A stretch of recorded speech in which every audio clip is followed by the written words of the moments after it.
Shalom saudaraku kasih dalam Tuhan, kasih karunia dan damai sejahtera dari Allah Bapa dan Kristus Yesus menyertai kamu. Bacaan Alkitab kita diambil dari Hakim-Hakim 12 ayat 1 sampai 15. Yefta dan Efraim. Dikerahkanlah orang Efraim, lalu mereka bergerak ke Zafon, dan mereka berkata kepada Yefta, "Mengapa engkau memerangi Bani Amon dengan tidak memanggil kami untuk maju bersama-sama dengan engkau? Sebab itu kami akan membakar rumahmu bersama-sama kamu." Tetapi jawab Yefta kepada mereka, "Aku dan rakyatku telah terlibat dalam peperangan yang hebat dengan Bani Amon. Lalu aku memanggil kamu, tetapi kamu tidak datang menyelamatkan aku dari tangan mereka.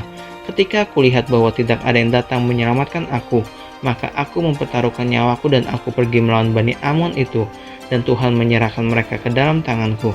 Mengapa pada hari ini kamu mendatangi aku untuk berperang melawan aku?" Kemudian Yefta mengumpulkan semua orang Gilead. Lalu mereka berperang melawan suku Efraim, dan orang-orang Gilead mengalahkan suku Efraim itu. Sebab orang-orang itu mengatakan, "Kamulah orang-orang yang telah lari dari suku Efraim." Kaum Gilead itu ada di tengah-tengah suku Efraim dan suku Manase. Untuk menghadapi suku Efraim itu, maka orang Gilead menduduki tempat-tempat penyeberangan sungai Yordan.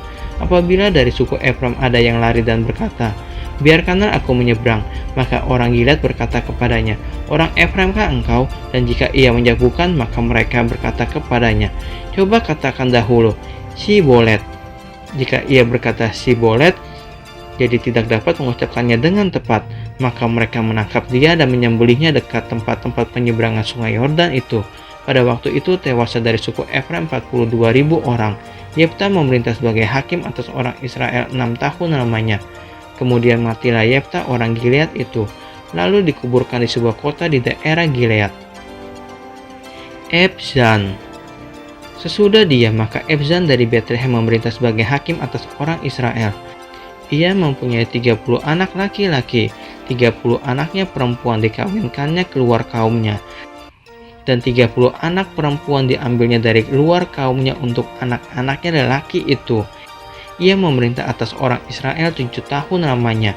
Kemudian matilah Ebzan lalu dikuburkan di Betlehem. Elon.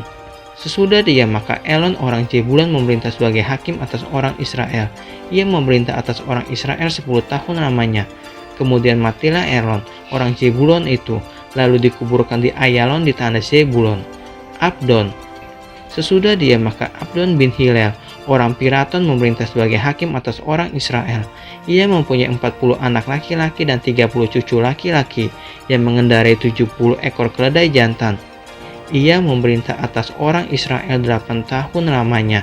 Kemudian matilah Abdon bin Hilel orang Piraton itu, lalu dikuburkan di Piraton di tanah Efraim di pegunungan orang Amalek.